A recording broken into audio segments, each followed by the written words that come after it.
नमस्कार, आप देख रहे हैं द न्यूज वन। चलिए नजर डालते हैं इस बड़ी खबर पर।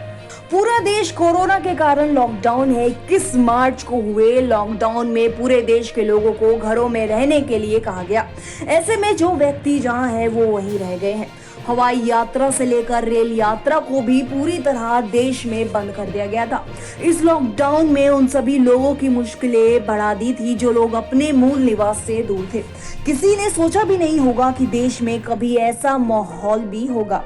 अभी भी कई लोग इस लॉकडाउन में अपने परिवार व दोस्तों से दूर रहकर इस लॉकडाउन से अकेले निपट रहे हैं। इसके बीच आशा की गई थी कि 14 अप्रैल को लॉकडाउन समाप्त हो सकता है, लेकिन पीएम नरेंद्र मोदी ने लॉकडाउन की अवधि को 3 मई तक के लिए बढ़ा दिया है, क्योंकि लगातार देश में कोरोना के मामले बढ़ते जा रहे हैं। लेकिन अब उन लोगों का क्या जो इस लॉकडाउन में अपने घर परिवार से दूर है। जी हाँ, इस लॉकडाउन में सबसे बड़ी मुसीबत पहले बिहार के प्रवासी मजदूरों की थी और अब बिहार से पढ़ने आए कोटा में फंसे छात्रों। बिहार के अलग अलग जिलों के सैकड़ों छात्र कोटा में फंसे हुए हैं। कोटा में फंसे हुए छात्र बिहार आना चाहते हैं। वे बिहार सरकार से लगातार मांग कर रहे हैं कि किसी तरह से उनको उनके घर तक पहुंचा दिया जाए। अब उनके पास राशन के लिए राशि समाप्त हो चुकी है। क्या सो रही है नीतीश सरकार? कोटा में फंसे लाखों छात्र नीतीश सरकार से लगातार मांग कर रहे हैं कि उन्हें वापस लाने के लिए फैसले लिए जाएं, लेकिन नीतीश सरकार अब तक सोई हुई है। पहले तो नीतीश सरकार ने बिहार के प्रवासी मजदूर की कोई सुध नहीं ली और अब ना कोटा में फंसे छात्रों के लिए कोई कदम उठा रहे हैं। इस समय कोटा में करीब 25,000 स्टूडेंट्स हैं। इनमें से 18,000 तक उत्तर प्रदेश और बिहार से हैं। अब छात्रों ने लगाई है सोशल मीडिया पर मदद की गुहार। जी हाँ, कोटा में फंसे स्टूडेंट अपनी बात सरकार तक पहुंचाने के लिए सोशल मीडिया की मदद ले रहे हैं। साथ ही उन छात्रों ने #SendUsBackHome का इस्तेमाल किया है, जो ट्विटर पर ट्रेंड भी कर रहा है। अब तक करीब 70,000 से ज्यादा छात्रों ने ट्वीट करके अपनी परेशानी बताई है। स्टूडेंट्स ने पीएमओ, प्रधानमंत्री, राजस्थान मुख्यमंत्री समेत अन्य राज्यों के भी कई नेताओं और प्रशासनिक अधिकारियों को ट्वीट किए हैं, लेकिन अभी तक कोई कदम नहीं उठाए गए हैं। छात्रों में अभी भी उम्मीद बनी हुई है कि कोई ना कोई सरकार उनकी मदद के लिए आगे आएगा। जिम्मेदारी से पल्ला झाड़ती हुई नजर आ रही है नीतीश सरकार। जी हाँ, सीएम नीतीश कुमार ने इस मुद्दे पर अपनी बात रखते हुए कहा है कि कोटा में पढ़ने वाले छात्र संपन्न परिवार से आते हैं। अधिकतर पेरेंट्स अपने बच्चों के साथ रहते हैं, फिर उन्हें क्या दिक्कत है? जो गरीब अपने परिवार से दूर है, बिहार के बाहर है, फिर तो उन्हें भी वापस बिहार बुला लेना चाहिए। लॉकडाउन के बीच किसी को बुलाना बिल्कुल भी सही नहीं है। मतलब नीतीश सरकार ने ये साफ कह दिया है कि छात्रों को वापस बुलाना पूरी तरह से लॉकडाउन के विरुद्ध होगा। उन्होंने साफ कह दिया है कि ये लॉकडाउन की मर्यादा के खिलाफ होगा।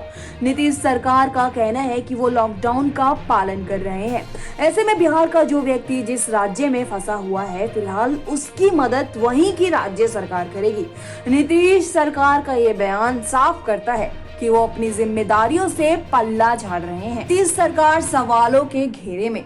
अब नीतीश सरकार अपने बयान में खुद फंसते हुए नजर आ रहे हैं, क्योंकि भाजपा विधायक अनिल सिंह को अपने बेटे को कोटा से लाने के लिए विशेष पास जारी किया गया है, जबकि राज्य सरकार और मुख्यमंत्री नीतीश कुमार ने लॉकडाउन के सिद्धांत के खिलाफ अन्याय तक बता दिया था। प्रशांत कुमार का नीतीश सरकार के खिलाफ ये बड़ा ट्वीट है।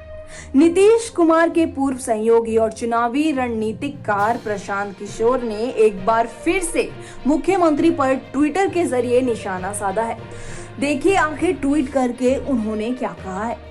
कोटा में फंसे बिहार के सैकड़ों बच्चों की मदद की अपील को नीतीश कुमार ने यह कहकर खारिज कर दिया था कि ऐसा करना लॉकडाउन की मर्यादा के खिलाफ होगा। अब उन्हीं की सरकार ने बीजेपी के एमएलए को कोटा से अपने बेटे को लाने के लिए विशेष अनुमति दे दी है। नीतीश जी, अब आपकी मर्यादा क्या कहती है? क्या लॉकडाउन सिर्फ आम लोगों के लिए है? वीआईपी लोगों पर लॉकडाउन की कोई पाबंदी नहीं है? क्या इस देश में आम नागरिक होना गुनाह है? आखिर क्यों नीतीश सरकार ने अब तक कोई फैसला नहीं लिया? क्या नीतीश सरकार को बिहार के लोगों की कोई चिंता नहीं है? आखिर बिहार के लोगों को भगवान के भरोसे क्यों छोड़ दिया गया है। जैसा कि आप जानते हैं कि कोरोना की लड़ाई लंबी है, हमें तो अभी यह भी नहीं मालूम कि आखिर ये लड़ाई कितनी लंबी चलेगी।